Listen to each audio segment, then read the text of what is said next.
नमस्कार साथियों, मैं आज अति महत्वपूर्ण सेशन के साथ आपके सामने पुनः उपस्थित हुआ हूं ताकि आने वाला एग्जाम में आपको अधिक से अधिक मदद मिल सके। जो भी बीपीएससी टीचर एग्जामिनेशन का तैयारी कर रहे हैं दोस्तों, सभी वीडियो आप देखने का प्रयास कीजिएगा। एक एक वीडियो आपके लिए तैयार किया जा रहा है। तो पहला क्वेश्चन है, भैंस के दूध में, देखिए बहुत ही इंपॉर्टेंट सभी क्वेश्चन आ रहे हैं। जो भी आप वीडियो देख रहे हैं सभी क्वेश्चन आप पढ़िए और लिखने का भी प्रयास कीजिए ताकि रिविजन करने में आपको सुविधा हो सके। तो पहला क्वेश्चन ये है, भैंस के दूध में औसत बसा, देखिए बसा हो जाएगा, बसा की मात्रा कितनी होती है।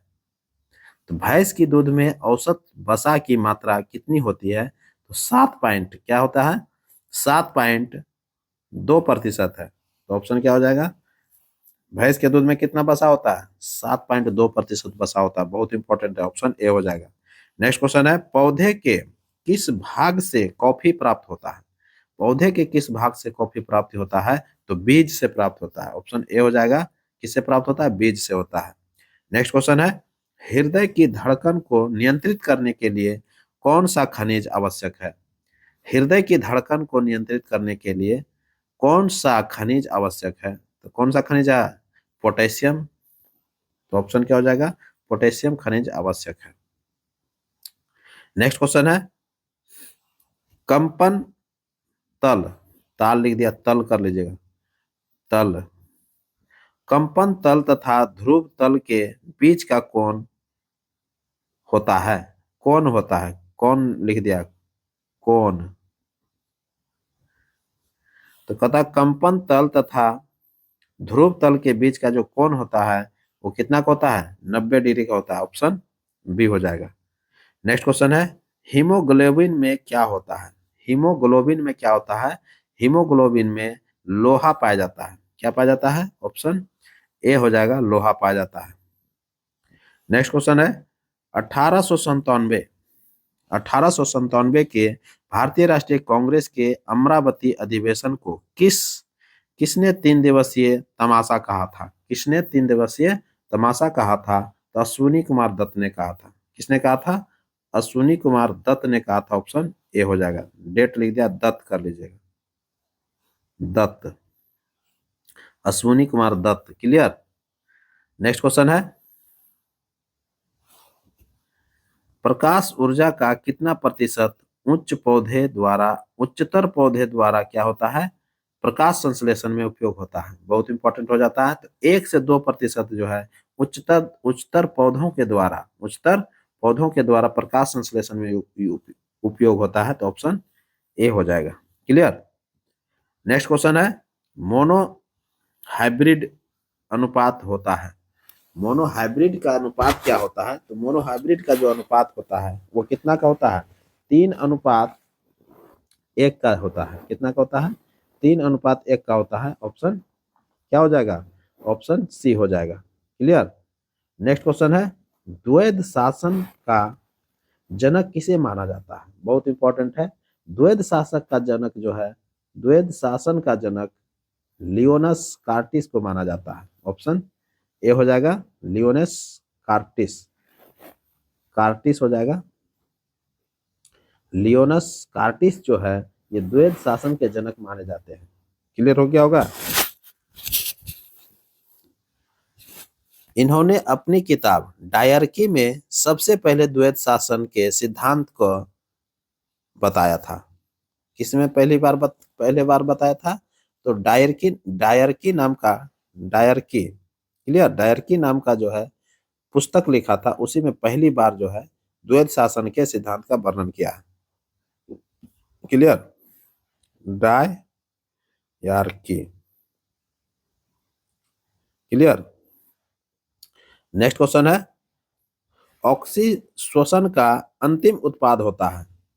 ऑक्सीश्वसन का अंतिम उत्पाद क्या होता है, तो ऑक्सीश्वसन का जो अंतिम उत्पाद होता है कार्बन डाइऑक्साइड प्लस जल होता है। कार्बन डाइऑक्साइड प्लस जल होता है। तो ऑप्शन बी हो जाएगा। नेक्स्ट क्वेश्चन है, सबसे प्राचीन पर्वत श्रेणी कौन है। सबसे प्राचीन पर्वत श्रेणी कौन है, तो सबसे जो प्राचीन पर्वत श्रेणी है वो अरावली है, जो कि भारत के राजस्थान में पड़ता है। ऑप्शन सी हो जाएगा। नेक्स्ट क्वेश्चन है, करनाल बंट, देखिए बंद लिख दिया है, बंट हो जाएगा। करनाल बंट एक बीमारी है, किसका है? गेहूं का है दोस्तों। ऑप्शन क्या हो जाएगा? गेहूं हो जाएगा, ऑप्शन बी हो जाएगा। नेक्स्ट क्वेश्चन है, निम्न में से कौन सा कथन सत्य है? एक एक करके कथन देखेंगे। पहला कथन है ग्रेट साल्ट झील अमेरिका में है। ग्रेट साल्ट झील अमेरिका में है, ऑप्शन ए हो जाएगा। दूसरा है नाडा ने, क्या है? नाडा, NADA,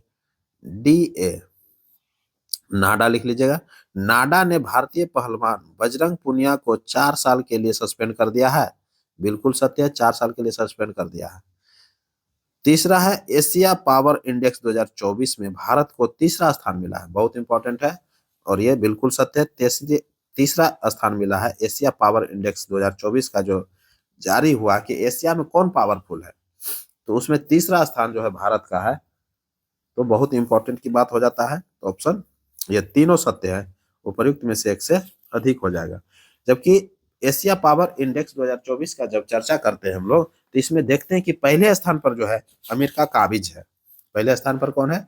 अमेरिका है। जबकि अमेरिका जो है एशिया का देश नहीं है, फिर भी जो है एशिया में उसका धाक जो है, पावर जो है बरकरार है। क्लियर? जबकि दूसरे स्थान पर चाइना है और तीसरे स्थान पर भारत है। क्लियर? तो ऑप्शन तीनों सत्य है, उपयुक्त में से एक से अधिक हो जाएगा। नेक्स्ट क्वेश्चन है, तड़ित चालक बनता है, क्या है? तड़ित चालक बनता है, किससे बनता है? तो कॉपर से बनता है दोस्तों, ऑप्शन सी हो जाएगा। नेक्स्ट क्वेश्चन है, फ्रांस एवं स्पेन के बीच, क्या है? फ्रांस एवं स्पेन के बीच, किसके बीच? फ्रांस और स्पेन की चर्चा हो रहा है। फ्रांस एवं स्पेन के बीच सीमा बनाने वाला पर्वत कौन है? तो पेरिनीज पर्वत का जब चर्चा देखिएगा तो ऑप्शन पेरिनीज हो जाएगा। पेरिनीज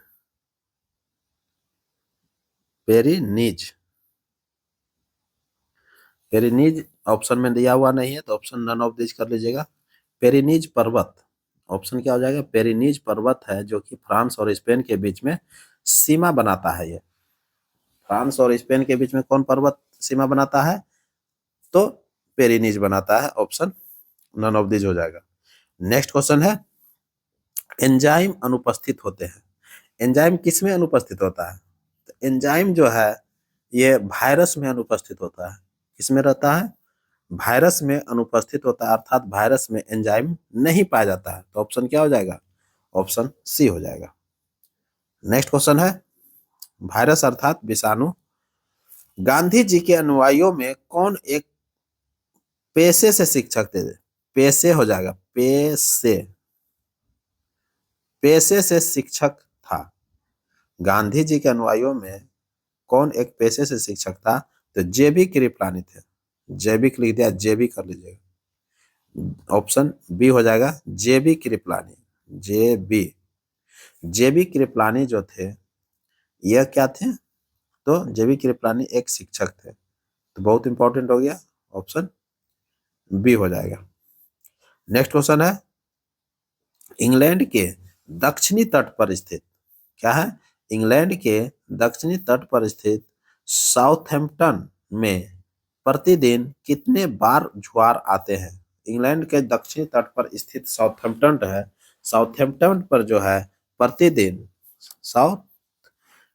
साउथहैम्पटन पर जो है प्रतिदिन कितना आता है? तो 4 बार जो है प्रतिदिन 4 बार जो है ज्वार आते हैं। प्रतिदिन की चर्चा हो रहा है, तो प्रतिदिन जो है कितने ज्वार आते हैं? 4 ज्वार आते हैं, बहुत इंपॉर्टेंट है। नेक्स्ट क्वेश्चन है, पौधे के वृद्धि के लिए आवश्यक तत्व है। पौधे के वृद्धि के लिए आवश्यक तत्व क्या है? तो पौधे के जो वृद्धि के लिए आवश्यक तत्व होता है वो क्या होता है दोस्तों? नाइट्रोजन होता है। तो ऑप्शन सी हो जाएगा। अगर नाइट्रोजन जहां उपस्थित नहीं रहता तो देखिएगा वहां जो है पौधे जो है एक विषैला पौधा हो जाता है, जो कि कीड़ा मकोड़ा को भी खाने लगता है। इसलिए कीटभक्षी पौधा जो उगता है वहां जहां नाइट्रोजन की कमी पाया जाता है वहां पर। क्लियर? नेक्स्ट क्वेश्चन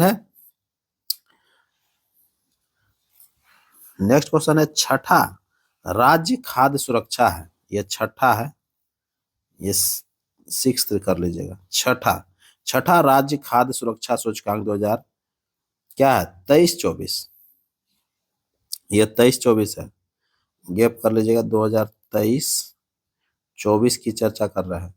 कहता है कि छठा राज्य खाद्य सुरक्षा सूचकांक 2023-24 में बिहार का स्थान क्या है। तो बिहार का जो स्थान है वो कितना है, सबसे अंतिम स्थान है।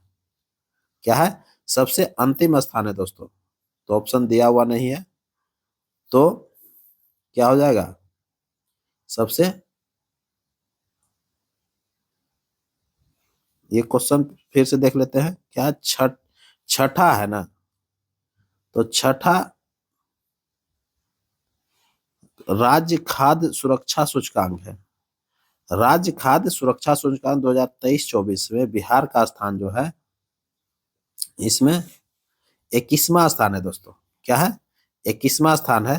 तो ऑप्शन ए हो जाएगा। क्लियर। तो ये छठा जो है, सिक्स्थ राज्य खाद्य सुरक्षा सूचकांक हाल ही में प्रकाशित हुआ 2023-24 में, तो बिहार का स्थान जो है इसमें 21वां है। क्लियर। तो बिहार का स्थान क्या है, 21वां है। किसमें, छठा राज्य खाद्य सुरक्षा सूचकांक में। क्लियर हो गया होगा, तो क्लियर हो गया होगा। नेक्स्ट क्वेश्चन की ओर बढ़ जाते हैं। You are the you are the one and turning you are the one and turning 18 अभियान पटना जिला प्रशासन के द्वारा किस लिए चलाया गया है। तो किस लिए चलाया गया है, तो ये चुनावी संबंधित चुनाया गया, ये चलाया गया है। You are the one and turning 18 अभियान पटना जिला प्रशासन के द्वारा चलाया गया है। किसके लिए, चुनावी संबंधी के लिए चलाया गया है। क्लियर। नेक्स्ट क्वेश्चन है, सरसों में तेल की मात्रा बढ़ाने में अत्यधिक उपयोगी तत्व है। उपयोगी तत्व हो जाएगा।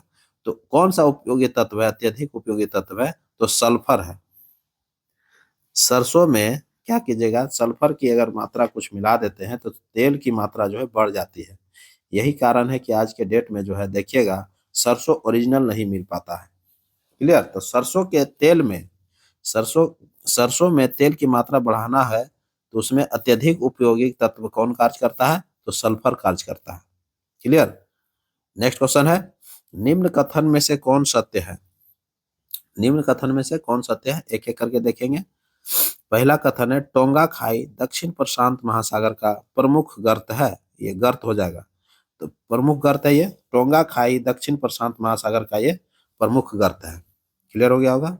दूसरा है, डायो डायोमेंटिना डायोमेंटिना हिंद महासागर में स्थित है। बिल्कुल सत्य है ये। तीसरा है, विश्व का सबसे गहरा समुद्री गर्त चैलेंजर गर्त है। बिल्कुल सत्य है, चैलेंजर गर्त अर्थात मेरियाना गर्त। तो ये तीनों सत्य है, उपयुक्त में से एक से अधिक हो जाएगा।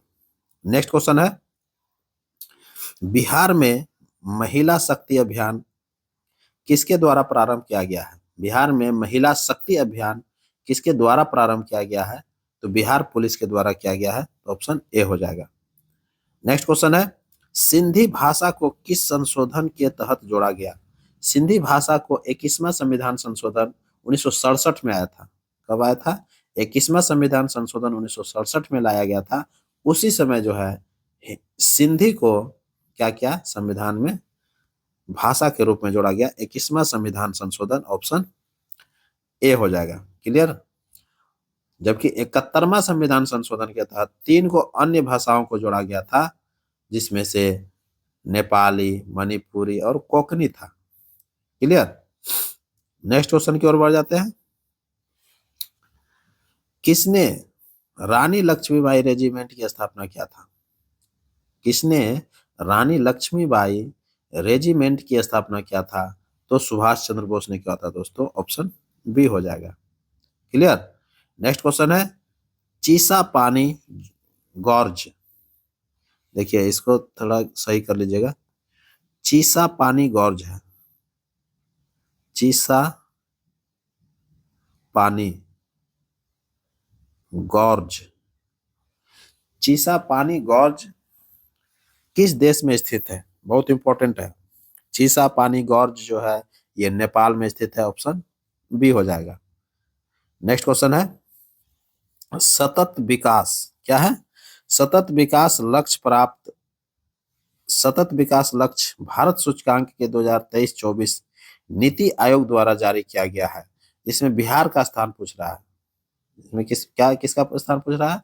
बिहार का। तो बिहार का सबसे अंतिम स्थान है, तो ऑप्शन क्या हो जाएगा? ऑप्शन सी हो जाएगा, सबसे अंतिम स्थान है। बिहार जो है इसमें जो है सतत विकास लक्ष्य में 57 स्कोर के साथ सबसे अंतिम पायदान पर बना हुआ है। नीति आयोग जारी किया है 2023-24 का ये डाटा तैयार किया है, जिसमें बिहार का स्थान जो है सबसे अंतिम पायदान पर है 57 स्कोर के साथ। ये किसका है? तो सतत विकास लक्ष्य ये भारत सरकार का जो है नीति आयोग के द्वारा जारी किया गया है। इसमें बिहार जो है अंतिम स्थान पर है, और जबकि केरल एवं उत्तराखंड जो है पहला स्थान पर है। केरल एवं उत्तराखंड पहला स्थान पर है। क्लियर? तो क्लियर हो गया होगा। जबकि राज्य खाद्य सुरक्षा सूचकांक जब जारी किया गया था 2023-24 का, उसमें बिहार का स्थान 21वां है। राज्य खाद्य सुरक्षा सूचकांक में क्या है? बिहार का स्थान 21वां है, और जबकि सतत विकास लक्ष्य में जो है बिहार का स्थान सबसे अंतिम पायदान पर है। क्लियर हो गया होगा। नेक्स्ट क्वेश्चन है अशोक के नीति के आर्थिक परिणाम के कारण ही मौर्य प्रशासन का मौर्य साम्राज्य का पतन अधिकांशतः क्या है?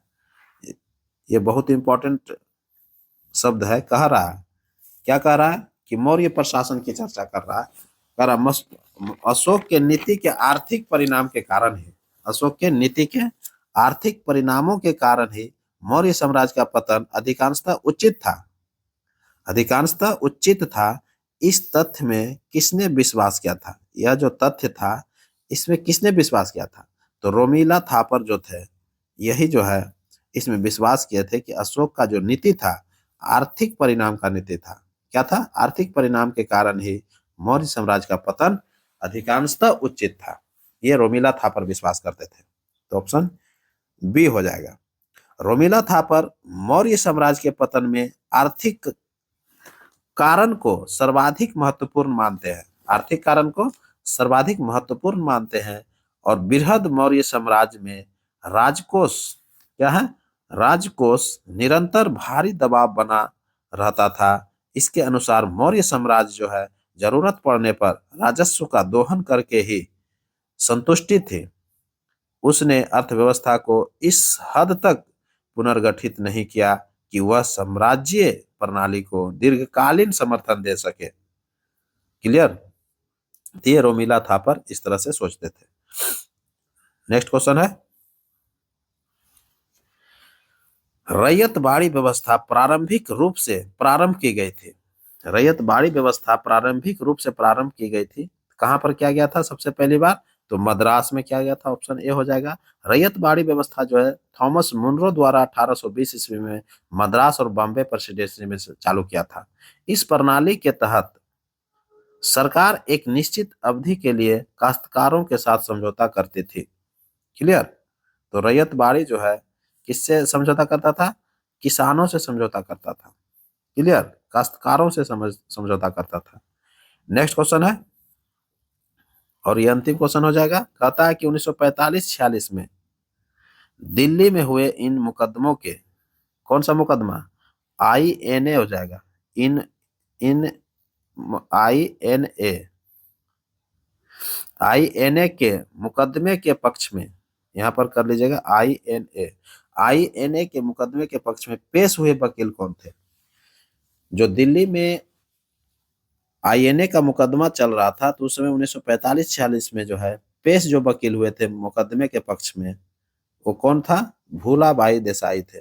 ऑप्शन क्या हो जाएगा? ऑप्शन ए हो जाएगा, भोलाभाई देसाई। क्लियर? 1945-46 में जब दिल्ली के लाल किला में INA का ऐतिहासिक मुकदमा शुरू हुआ था, तो उस समय भोलाभाई देसाई बचाव पक्ष की ओर से अगुवाई कर रहे थे। जबकि इसके इनके सहयोगी के रूप में तेज बहादुर सप्रू, के काटजू, आसफ अली उनके सहयोगी के रूप में जो है कार्यवाही की करने के लिए वहां पर उपस्थित थे। जबकि कार्यवाही के दौरान, कार्यवाही के पहले दिन जवाहरलाल नेहरू भी जवाहरलाल नेहरू भी सालों बाद वकीलों की पोशाक पहन करके अदालत में मौजूद था। ये बहुत इंपॉर्टेंट बात है। जब कार्यवाही जो है आईएनए के अधिकारियों पर हो रहा था, उस समय जो है कार्यवाही के पहले दिन ही जो है जवाहरलाल नेहरू वकालत छोड़ दिए थे, लेकिन सालों के बाद जो है, कई सालों के बाद वो वकील के पोशाक में वहां पर अदालत में उपस्थित मौजूद थे दोस्तों। तो ये बहुत इंपॉर्टेंट हो जाता है। जबकि भले ही केस नहीं लड़ा हो, लेकिन वहां पर मौजूद थे कि अगर नहीं होगा तो फिर देखा जाएगा। तो इस तरह से आप सोच सकते हैं। तो इसी के साथ अब हमको इजाजत दीजिए। मैं पुनः एक नए वीडियो के साथ आपके सामने उपस्थित होऊंगा। तब तक के लिए आगे पढ़ते रहिए और नेक्स्ट वीडियो का इंतजार कीजिए। नमस्कार, जय हिंद।